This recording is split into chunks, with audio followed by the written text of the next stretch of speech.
Welcome to the IBM Podcast Network.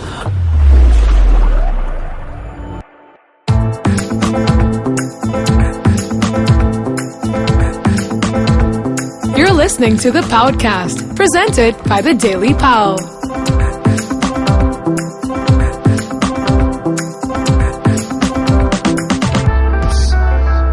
This is Pranati. This is Amit. And Purva.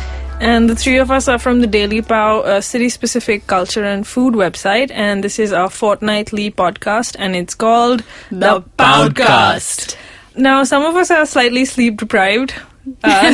Namely me. Yeah, so we might be slightly weird in this episode. Purva hasn't slept all night, and I've been I wild. thought I'm the resident weirdo in any case, or always think something off. Yeah, I stayed up watching Game of Thrones, which I thought it was a great episode. I have a theory that Tom York is singing about Melisandre. I just want to say, I think Game of Thrones is basically just, the foreign version of Balaji. No.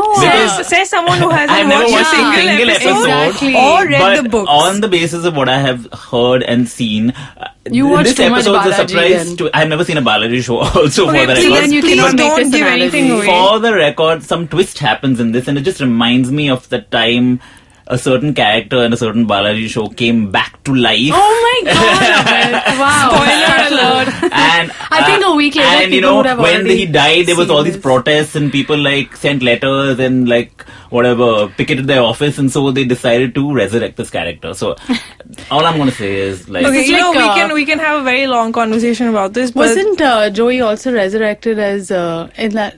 What was he? He was like a brain surgeon in Friends. Remember? that was in some show called Yeah, Days of Our Days Lives, of Our which is an Lives. English soap. So it's all sort of come full circle. But I do think that Radiohead stole John's thunder. Radiohead, but Beyonce also stole some thunder then. No, I mean, okay, guys, in terms of the release. Okay, we're actually being very good at banter for a change. for a change, unscripted banter. Oh, but Anyway, I so thought it we'll be was back okay. with Bombay Binge. Bombay Binge. So in this week's episode of Bombay Binge, Amit has taken over my beat, and he's going to be talking about snack subscription boxes, healthy snack subscriptions, interesting, fairly recent new format, not particularly original, but still exciting. Amit, I should say, had the best lunch boxes thanks to his mom, who's a fantastic cook, and yet he depends on snacks from outside, but he's going to tell us why. Hey, look, I eat 6 small meals a day, which is what everybody tells you should do. So this is why, even though my lunch is great, and my dinner is great, and my breakfast is great, I do need a snack in between. And just to give you a bit of background, when I was one of those people, when I was a kid, one of the things I used to do is every week I'd go to the supermarket, and my parents would do the grocery shopping, and I would head There straight were to the no supermarkets when we were kids. Okay, sorry, He lived in Dubai. It was only a supermarket. Okay, so we'd go there, and I'd head straight to the snack aisles. I would pick up one huge bag of Ruffles chips, as we know it as Lay's here. I'd pick up these sort of giant packs of Chips Ahoy and Oreo cookies. Are you going to tell them your hazelnut story I was just now? going to say that. Are you going to tell them I think you should let it out. that You is for should another let it day. This out. is when I was much younger. And of course, I'd go and sort of go to the chocolate section and the ice cream section. And so that was my quota for the week. Great 6 snacks in a day of it. Chips Ahoy and ice cream. So, of course, I think what I did was, because I ate some of this junk when I was a kid, I sort of have kind of lost the taste for it. Of course, I also bought a carton of Pepsi or whatever.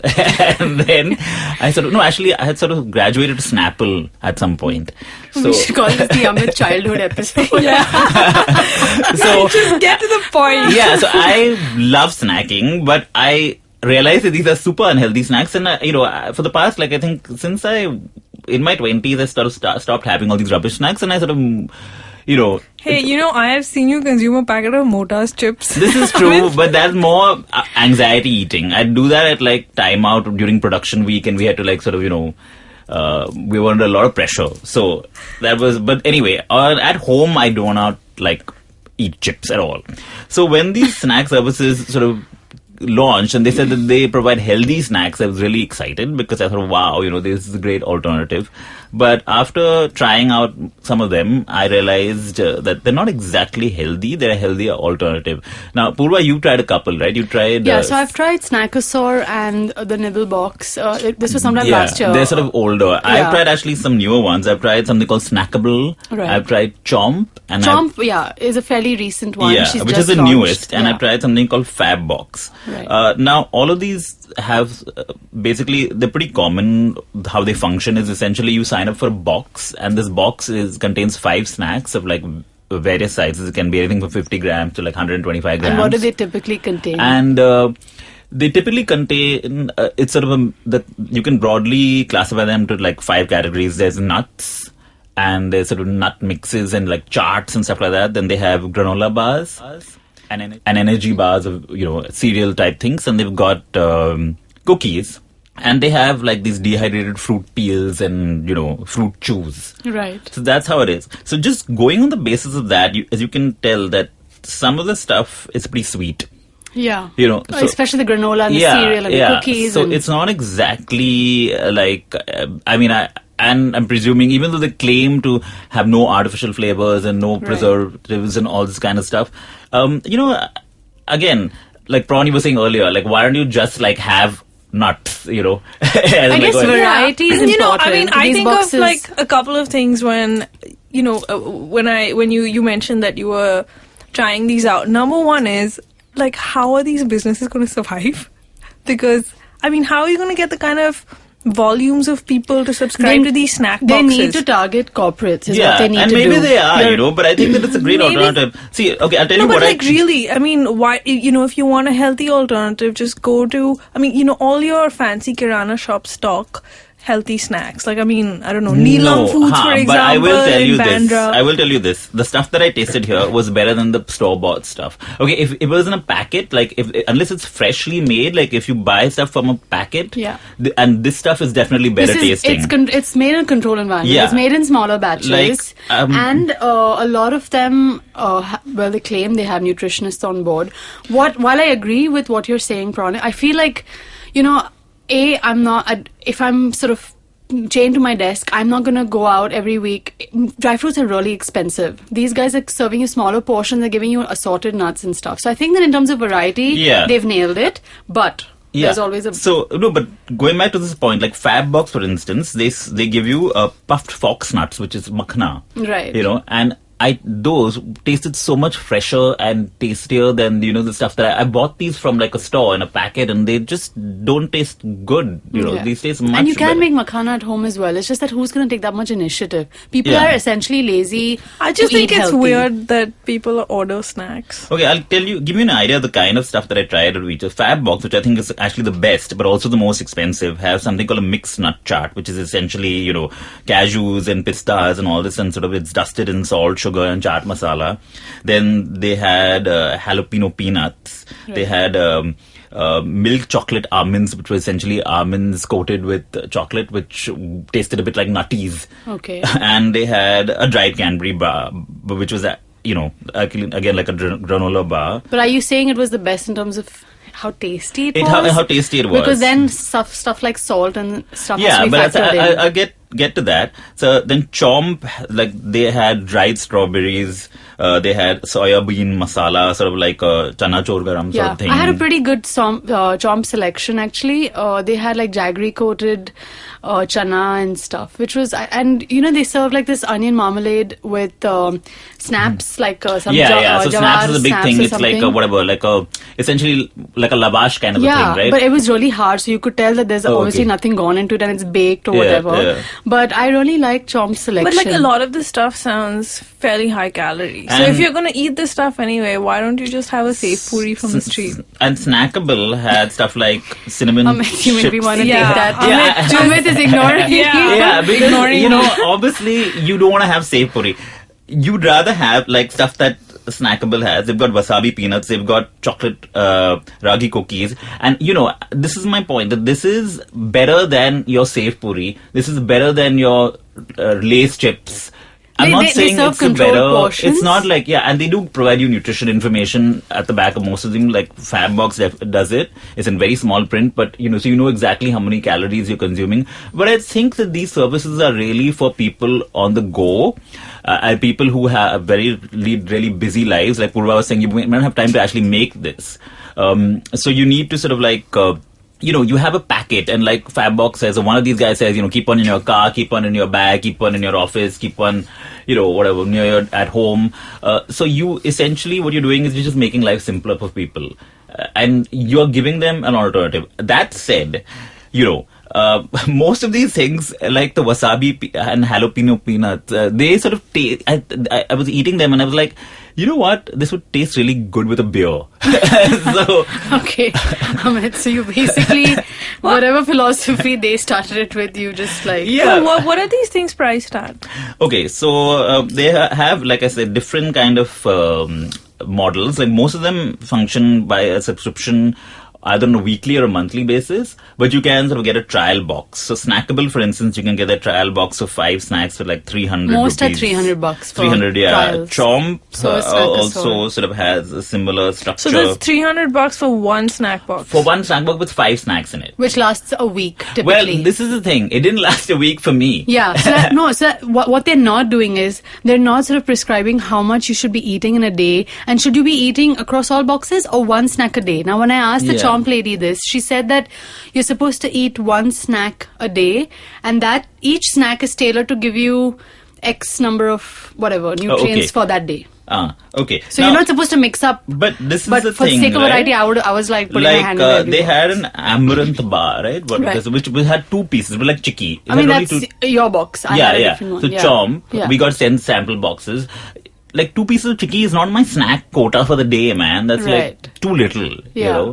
So they don't. They need to sort of evaluate. Yeah, that. they need to sort of prescribe saying this is what you need to be eating. And if they're saying 1 snack a day, well, that's Yeah. simply not enough. Or send a chart. Like, this Yeah. is how you mix it up. Maybe try the trail mix with with a granola bar or whatever, But even if you're mixing and matching, like, how would you know how much of what to mix? Right? No, Like, that's what I'm saying. Send a chart. I with got through exact- these in like 2 days. Okay? Yeah, The okay. stuff that I liked, I sort of finished it immediately, and the stuff that I didn't like, I just sort of abandoned it. I mean, and it's not like it was a lot, so I wasn't like So just that binging. would be fairly expensive if you were to do It this is on a expensive, regular yeah, basis. exactly. So, I mean, that's a sample box is like $300, right? And for now, somebody like Fabbox, for instance, it's $1,000 for a box, a monthly box, and they send slightly larger quantities. So what, they send you one a week?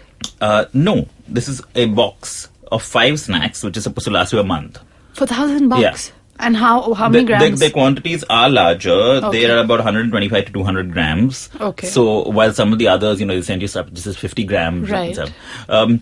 But what's interesting is that, like, and maybe this is something that others will go into. Snackable, for instance, has started retailing these. You can even buy individual packets, and they're in all the Nobel Plus chemist chain. So you can actually go and buy their like the kale individual chips. stuff. Yeah, you can buy their stuff. So, Kale Chips is out with a new line of quinoa puffs that are really tasty, but I really have my doubts as to how, because they're like dusted with cheese and kale masala and all, and they taste so good. It's like having a Pepe's snack. So kale chips actually is also, Snackable also do them. Oh, they do? Yeah, Okay. they do kale chips with bajra puffs. So Okay, so they're not necessarily making them in-house, they're also outsourcing. I don't know whether they are, they might be making them in-house. Right. But, I mean, they've also seen, and all of these guys, they do really similar things, right? So Yeah. they have these sort of broad categories, and, so... Eating healthier snacks is an expensive It's a hobby. it's a proposition. It's like being vegan. Yeah. It's like because even if you're going out or saying granola is so expensive. Like, okay, Yeah. Nutty Way is a new, slightly better range. It's a local brand. But if you go to the cereal aisle or like a granola bar aisle, I'm like, dude, this is really expensive. I can have it for a week and then I'm like, I can't keep up this sort of. But, for instance, like the mixed nut chart that these guys have, Fabbox. Right. Like, it's got a lot of cashews and pistas, which are like fairly expensive dry fruits. And I mean, fattier ones. and nuts, I mean, sort of like, and fattier ones. But Yeah. like, so it's not like this. I don't think that maybe their pricing is sort of not necessarily, like extravagant when you compare it to the kind of stuff they're putting in there. It's just that like this is not a middle class person sort of this sounds like Yeah. snacking for hipsters. yeah, it is definitely snacking for hipsters. And so that's the Which first. the three of us are, by the way. So, I mean, as much as we according to say, who? According to to everybody, they're like, oh, you're going for this event? Yeah, of course you're going to be there. It's like hipster central. And I've dear. heard it said about us, all 3 I'm of us. sorry, I don't agree with that. So, okay. I think this snack box idea is a way better idea than recipe kits, that meal kits that you can create, and those recipes are crap. So this is definitely a more sustainable idea. And one thing, speaking of sustainability, this sort of supposed health benefit comes at a cost to the environment because everything comes wrapped in like plastic. They give you a cardboard box. Yeah, they All of do. them give you a cardboard recyclable box, but each of the snacks come vacuum sealed. And the other thing that I like about fab boxes is that you can reseal their pack. It's actually paper and it's got like foil lining. So there's no plastic. So you can sort of reseal it. Which is Right. great. The others don't have that same. It's just a plastic packet. But like, so much plastic is going into the making of this. So I mean, just to end this, if you had to compare all the snack boxes that you tried, what would be the one that would make it to the top of the list? I'd say Fab Box, even though they're more expensive. But I really liked like almost everything I tried. Like the jalapeno peanuts were again like a perfect bar snack. But I think Snackosaur is really good as well. And Chomp was decent. I mean, out of the newer ones, this is it. Yeah. And the one thing that Fabbox did that the others did not do was they say that, our nutritionist will give you a call, and somebody actually did give me a call, like within a day of placing my order, and they asked me stuff like, how sweet do you like things? How spicy do you like things? Do you prefer dark chocolate or milk chocolate? Are you looking for a high protein or high fiber? Slightly hilarious. Yeah, this but still, conversation. I mean, they're actually sort of personalizing this to a greater level. I mean, while they have, out of their sort of variety of snacks, they have over 50 snacks. So I opted for like a surprise me box. So, I didn't choose what snacks they'd put in there. So, It's an omakase snack box. So that's it for Bombay Binge, and we'll be back with The Scene. Hi, I'm May, and I'm a huge fan of the indie music scene in our country. A scene that's relatively underground, even though it sometimes speaks its head overground. But there's no shortage of talent, and I get the privilege of interviewing some of the most awesome musicians on my show. I've had the likes of Euphoria, Krish Kale, Hardcore, Randolph Correa. I've had singer-songwriters, folk singers, electronic music producers, playback singers, rappers, fusion artists, instrumentalists, classical musicians, and so on. Whether mainstream or not, these people have chosen to release their original music, and these are the people currently shaping the direction in which our music scene is heading. Join me on my show every Monday and tune in to discover the unique talent coming out of India today. You can catch Made in India on your favorite podcasting app or our very own IVM podcast app.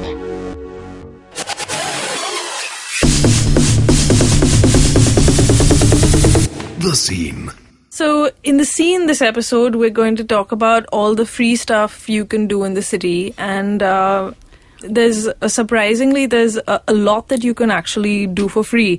So there's gigs, there's film screenings, and lots of talks that are unticketed.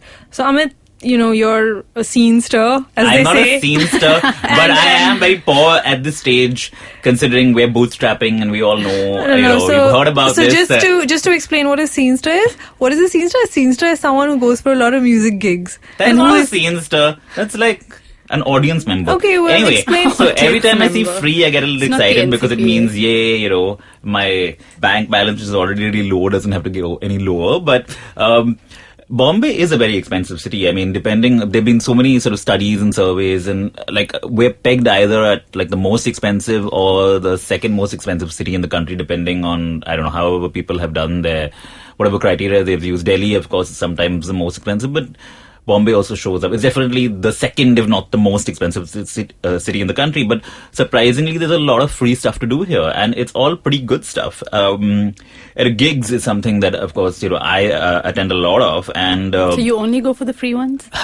no, unfortunately, not every good gig is free, but But there are several gig series that are free. So some of the ones that are free is Phoenix Mills organizes this thing called Ostrung in their courtyard, and this is usually on the last Friday of every month. And by the way, I just want to say, if you love free stuff, maybe you should sort of get a notepad out and a pen out and sort of jot some of these down because you can actually do one free thing every day of the week according possibly, to this list. yeah, maybe. I don't know. I actually haven't seen whether that's possible, but you could. Like Friday is a big gig day, and it's also a day, the last Friday of every month. Actually, it's got many free events, like the Awestrung, which is what Phoenix Mills does, and they have mostly indie rock things, and this starts at about 6:30 and it goes on till about 10. But like, how is the experience of going for an Awestrung gig? Because I mean, I've been for shows at Phoenix Mills in the Courtyard, and it's a slightly strange experience being in a mall. It is a slightly strange experience, but because you have shoppers milling around. Yeah, and but I'm guessing because it's a gig, and it is sort of like it's outdoors, right? Like I haven't really been for any of these recently, but I have heard about like how the Nuclear gig that happened there. Apparently, it was crazy. Yeah, but that's Nuclear. There were so many people there, and there was a Zero gig just how was a few that? days ago. Again, I wasn't able to go for it, but like I heard it was pretty, pretty good. Okay. So I think, but they've also had like I think Lucky Ali there or something. So they have a really big bag. Usually it's sort of in the independent rock space. But, I'm sure it is kind of weird to have like a gig in a mall. But, they've been having gigs in malls for like decades. A long time. No, I mean, like, I watched a production of 12th Night. yeah, but I'd imagine in that a space. play or a performance like that is slightly, I mean, I really enjoyed it, but it was weird. Yeah, because, there you can't have people walking around for something like that, right? A gig, people are walking around all the time, so it doesn't really make them matter so much. Then also on Friday is something called Levi's 501 Friday, which is, again, the denim brand does this, and this is at Blue Frog. And again, on the last Friday of every month, and it's mostly electronica stuff, although they've had a bit of hip-hop. I mean, I think the first time I saw Nazy and Divine was at a Levi's 501. So for a Friday at a Blue Frog, that's pretty good if it's free. Yeah, it's free. Can you imagine that? Yeah. And it's, again, pretty packed. And I have been for some of these in the past when they were at Bonobo. And speaking of Bonobo, they do a couple of free gigs too. There's something called Plug Unplug, which happens at the third or second Wednesday of every month. And this is usually singer-songwriter types. Nicholson did the last one. This guitarist called Rodney Brannigan has done another. Then also there's Where We At Bonobo, which is on the first Friday of every month. And again, that's mostly electronica. It's upcoming acts. And for classical music fans, there's a series called Prathaswar, which happens at the Rabindra Natya Mandir in Prabhadevi. And this is Hindustani classical music. And it happens usually on the last Sunday of every month. And it's in the morning at 6:30 a.m. But it has a really dedicated audience from what I've heard. Like, people show up every Sunday, once a month on a Sunday morning, 6:30 a.m. to listen to, dawn time rags. How many have you been for? Prathaswars? None. But they also have this at Prithvi Theatre. They have something called Udayswar at Prithvi, but I think that's ticketed. I think that's like $200 or something. Right. Yeah. But, this... Is this by Pancham Nishad? Yeah, it is by Pancham Nishad. Then I should mention that the Levi's and the Where We At is organized by Only Much Louder. So, so they are the folks who do that. But there's also a bunch of film screenings that happen. And Prawn, you're familiar with some of this, right? Yeah, so the Alliance Francaise, they're constantly screening films for free at the auditorium at Marine Lines. And they show these French films. Some of them are pretty obscure, but always very interesting. Some of them are fairly contemporary. Some of them are from the 1940s and 50s. So it's a real sort of eclectic mix of films. And it's a small theatre, but I'm not sure how many people actually end up going. But, I think for it's easy to find a seat. They were doing films at Matadin at the Deepak Cinema in Lower Parel, but they have discontinued that. But those were fantastic because you'd be seated in this massive theatre. I love Matadin. Yeah. I look for any excuse to go there. Exactly. And not many people used to go, so it was great that you had the theatre to yourself. Sad that not many people used to go. Then Max Muller Bhavan screens films at every Friday. They screen German films at the library. And the Bhaudaji Lad has a monthly series of film screenings called Movies at the Museum. And this is curated by a couple of architects and filmmakers. There's Rohan Shivkumar, who's an architect, and there's Avijit Mukul Kishore, who's a filmmaker.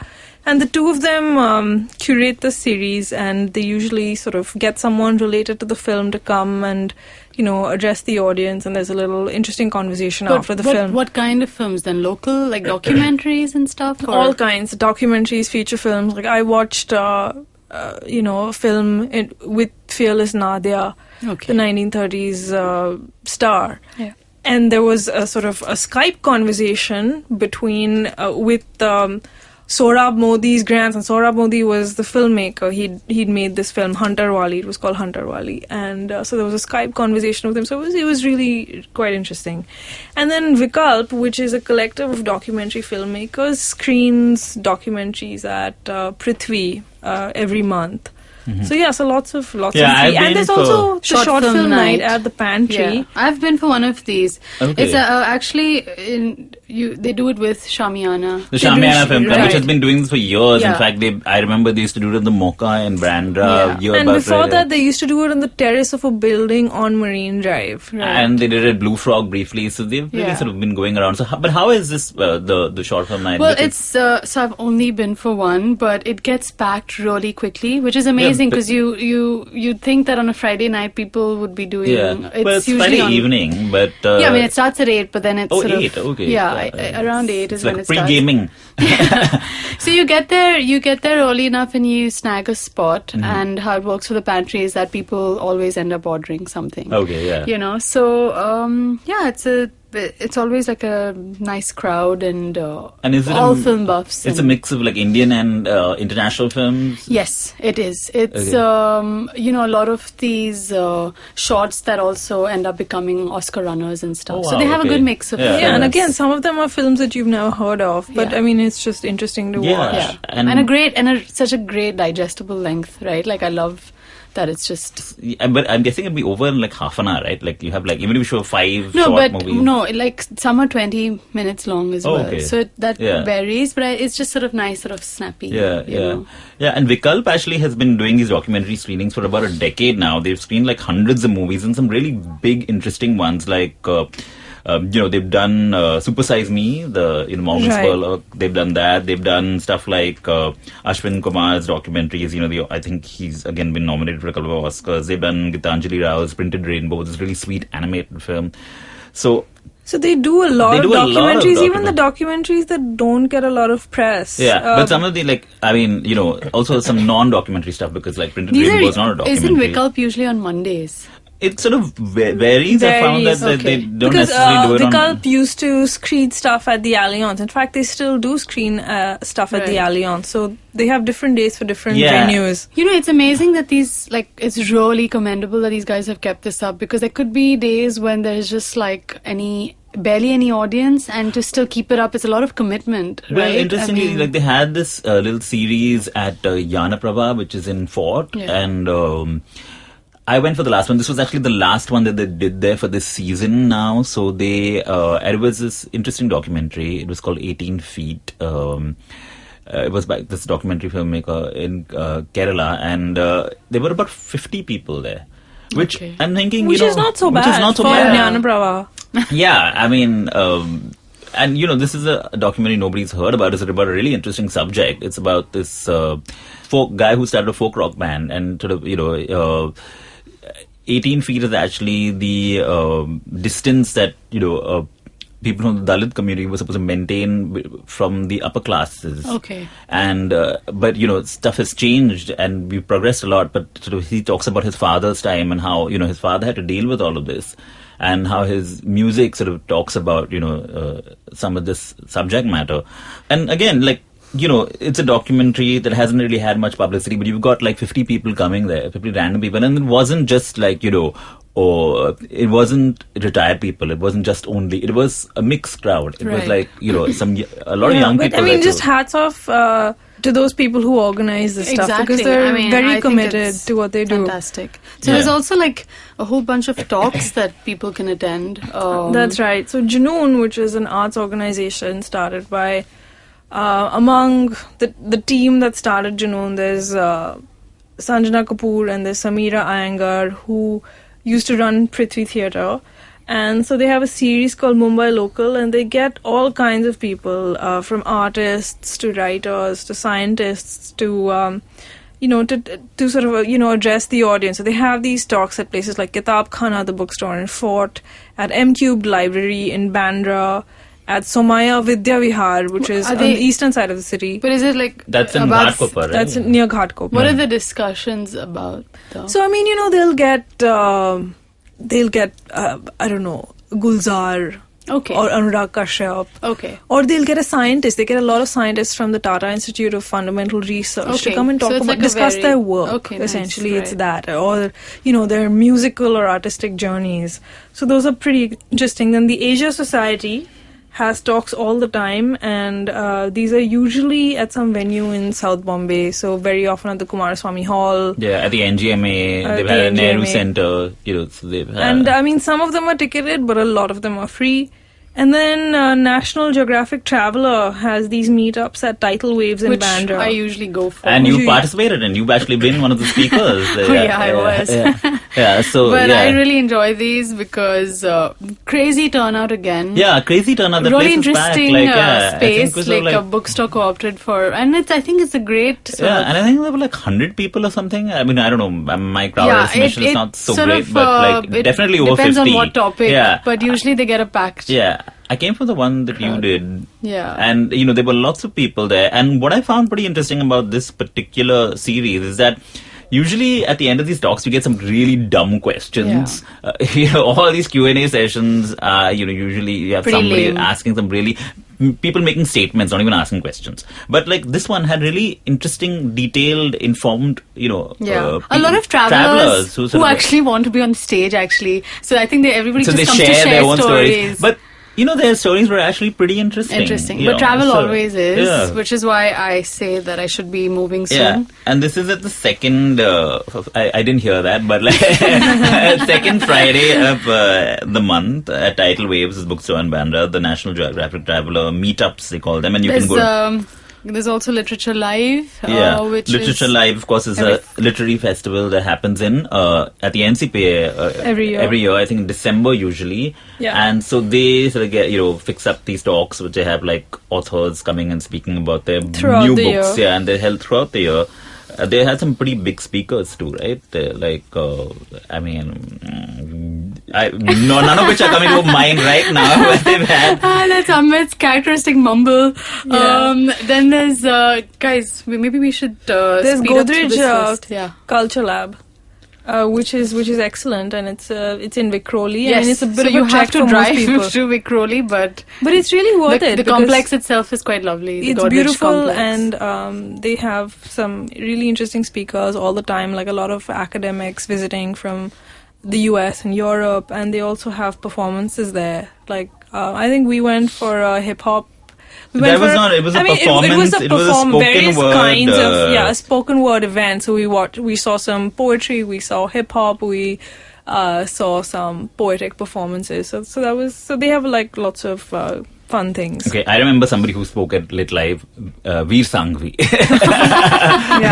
He launched his book, Mandate. Anyway, so you were talking about, that was a spoken word performance, and it had like a bunch of rappers, but it also had some poets, and it had Sunil Shanbag did doing this his poetry performance thing. So I mean, they always have very interesting events, and they're very well attended. Even though it's at Vikhroli, they're very well attended. Yeah, and they have a really nice auditorium also. It's air conditioned. It's like got these nice cushion seats. It's nice. And also, like going to a lot of the art galleries is practically free because it's 10 or 20 rupees. No, the galleries are actually free. The museums are usually sort of 10 or 20 bucks. Right. So I mean, that's barely anything. Yeah. And for Indian nationals. I mean, foreign nationals have to pay what, like 500 which rupees. I just get so excited when I see that figure because we're always getting like. This is our revenge for this whatever, having to dole out a lot of money whenever we go to like museums abroad. Yeah. Anyway, so that's it for the scene, and we'll be back with Metro Station. Are you confused about your future education options? Not sure about whether you should be doing an MBA? Or if design school is the right fit for you? Are you worried about how you would finance your education? Find answers to this and a lot more education-related topics on this podcast. Hi, my name is Akhil Daswani. I'm the CEO and co-founder of OnCourse. Hi, my name is Alisha Mashruwala. I'm the CEO and co-founder of OnCourse. And we both are your co-hosts for the OnCourse podcast. Tune in every Monday on the IVM podcast app or any other podcast app you may like. Metro Station. Welcome back. So on this episode in Metro Station, we're going to be talking about places you've probably never ever been to. Places like New Cuff Parade and Lower Powai and Upper Worli. Because they don't really exist. Yeah, except in the imagination of a few businessmen. And real estate developers, which... and why we're talking about this is because this Shiv Sena has got involved and they're protesting this renaming. Such an irony. The irony of ironies is this Shiv Sena is protesting about renaming something. Yeah. And I mean, it's funny that they've woken up so late. I mean, this was an item in the newspaper yesterday, and Shiv Sena MLA wrote to the Chief Minister Devendra Fadnavis saying that this practice of builders in particular to rename neighborhoods in order to sell real estate should be outlawed. But this has been going on for years, and so I mean, it's a mystery why they've just woken up. I don't know. Maybe some deal didn't go through well or something. Perhaps. What's funny is that they said they should ban the builders. They should ban the builders. But the So Shiv Sena much wants for to ban being- everything. It's They like, wanna ban I everything. want to ban your face. That's what it is, basically. It's But, fantastic. this Their is- solution to everything is let's ban This it. is one of the few occasions that we are on the same page. As, Not yes. that anything should be banned. Nothing should be banned. The point is that this is not a practice that we approve of either. So we're on the same page on this one. But what are these places? Yeah, So- tell us some, Bron. We don't know what they're called. And Braun, the where they real are. estate specialist. Yeah. Moonlights as Okay, a... the funniest one was one that I came across a few years ago. This restaurant chain, okay, BJN Group, they own a bunch of restaurants. I think they used to own Firangi Pani. I don't know if that still exists or not. But Okay, well, they own this restaurant called Kia, Okay. and this restaurant is actually in Bhandup. okay. But they call it Lower Powai. And I mean, That's amazing. this is so ridiculous. It's because- euphemism to like Yeah, the next because level. It's so ridiculous. Like, if you tell someone, come to Lower Powai, that person is going to say, where the hell is Lower Powai? This doesn't exist. So it's very confusing. Then the oldest one is Lower Parel being passed off as Upper Worli, and Lodha developers, they're sort of responsible for this. They're building a tower. They're called World One. Yeah. And This would be a great sort of quiz question or match the following. What is the real location of New Cuff Parade? Exactly. Yeah. Yeah, but Worli and Lower Parel, they're kind of close to each other. But New Cuff Parade is really ridiculous because New Cuff Parade is in Wadala. And again, the people Amazing. responsible for New Cuff Parade is the Lodha Group, because they're coming up with this fancy bunch of towers. And I was taking a ride on the monorail when it opened, and it's sort A of joyride on the joyride on the monorail along with everyone else. And so you see these new towers, and you see a sign for New Cuff Parade, and it's just so ridiculous because it's in the middle of nowhere. Yeah. Like, large parts of the eastern seaboard are kind of vacant, and you have this township in the middle of nowhere proclaiming to be in New Cuff Parade. And so the idea is that it's just going to be with the freeway, it's just 20 minutes from Cuff Parade. But Really? I thought because Cuff Parade has certain snob value because Also it's a that. wealthy neighborhood, but also even though I've heard somebody call it the armpit of the city because it's not exactly the most fragrant neighborhood. which one? Cuff Wadala? Parade. Cuff Cuff Parade. Parade, yeah, because of because the the sea, sea. yeah. And the smell. Oh, I thought that's a reference to Marol usually. Yeah. And then Rustamji Developers is calling Andheri, at least a part of Andheri, Upper Juhu. which is inspired a play by Which that is name. inspired a play. It's called The Sidhus of Upper Juhu. And It's pretty funny. Which is pretty funny. And in that play, it's sort of centered on a couple. And the Right. woman keeps referring to Andheri, her Andheri neighborhood, as Upper Juhu. And so what this does suggest is that, people buy into this nonsense. But who?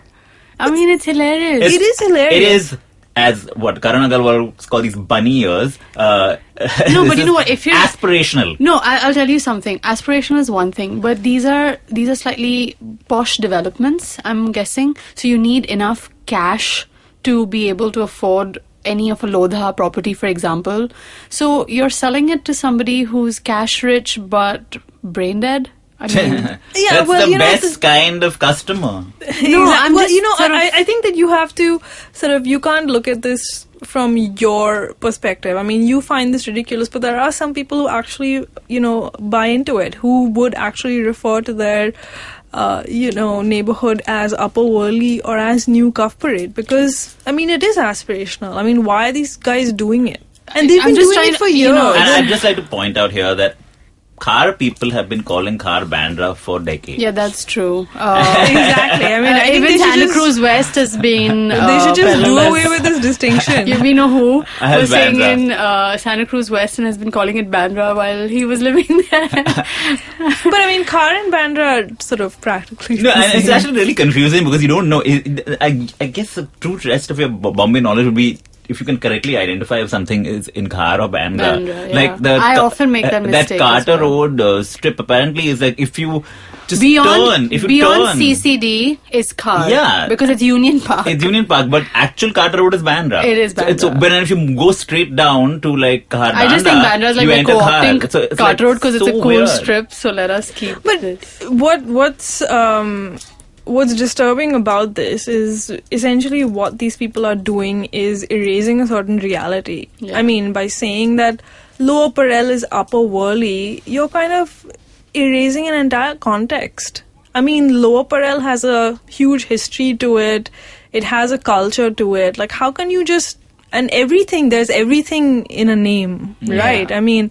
this Bombay-Mumbai debate, it's like such a furious debate. Yeah. And Bombay means something to some people, Mumbai means something else to certain people. So there's a lot attached to a name, and what you're doing is you're erasing an entire history by just casually renaming something just for the sake of, But that is monetary benefit. very deliberate, right? Because, for instance, like the Phoenix Mills guys, they now want it to be called High Street Phoenix. They don't want you to refer to it as Phoenix Mills. Like in official references, they want it to be, and like, this, and height apparently sort of denotes some kind An of... elevation in stature. Yeah, an elevation in stature, because Upper Worli is better than, Lower Parel. I mean, like... But then there's Lower Powai. This is Lower Powai. And yeah. actually, Well, Bhandu... but Bhandu, if you look at it on the map, it's north of Powai. So it's not Right. lower than anything. So it should be Upper Powai. It should be up, but Yeah. it's not even upper. I think it's, to one side. So they don't call it Western or Eastern or... Yeah. If you take this Northern, a step southern. further, like if I were to buy into all of this, so if I stay on Hill Road, so I'm living in Lower Pali Hill, or like Exactly. Lower Mount Mary or something. Exactly. That's So the it's- next step. It's totally ridiculous. So, I mean, when the Sena says that this is creating a class divide, I mean, it is true because the assumption is that this place is some sort of, not worthy of a certain class. You're saying Lower Parel is lower class, essentially. That's what you're saying. So you are introducing a certain class divide. So they are sort of right on this one.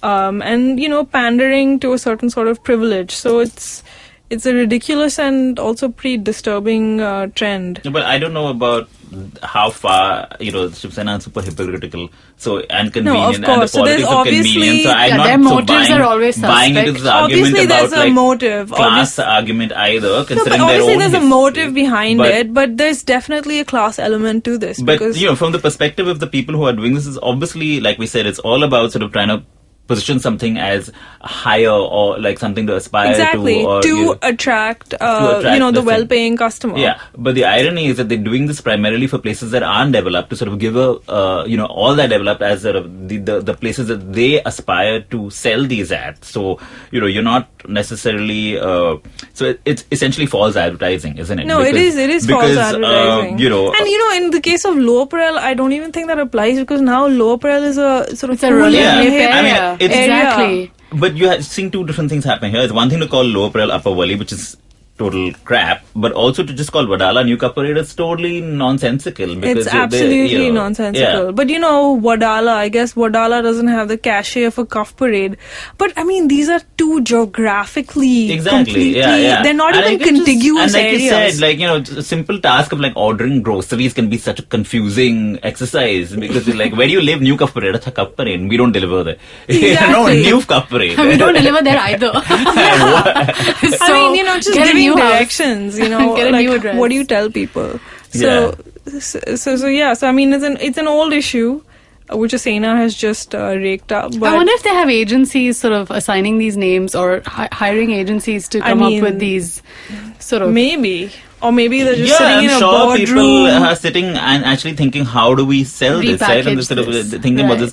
But like you said, like on Zomato or something, you'd actually go there, and if you type in a restaurant that is in Bhandup, It shows up as it Bhandup. shows up Bhandup, right? It doesn't show up as Lower Powai. So I mean, you're creating confusion, right? And- Because if on your website it says Lower Powai, but also, Zomato who are you says Bhandup. fooling? Because ultimately, you're going to have to put the real address in anyway. So, Yeah. it'll be Lower Powai, Bhandup. So, Yeah. Okay. Anyway, so that's all for the metro station, and we'll see you next week.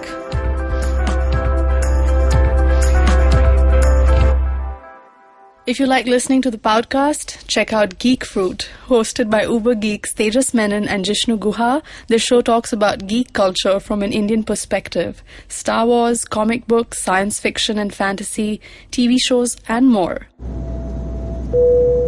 Good evening, ladies and gentlemen. This is your captain speaking. Sorry to say, but there's been a slight delay due to the apocalypse having suddenly begun. As you can see, there's death, destruction, and chaos taking place all around us. But don't you worry, food and drinks will be served shortly, and I would recommend checking out IVM Podcasts. to get some of your favorite Indian podcasts. We'll keep you going till this whole thing blows over. Thank you.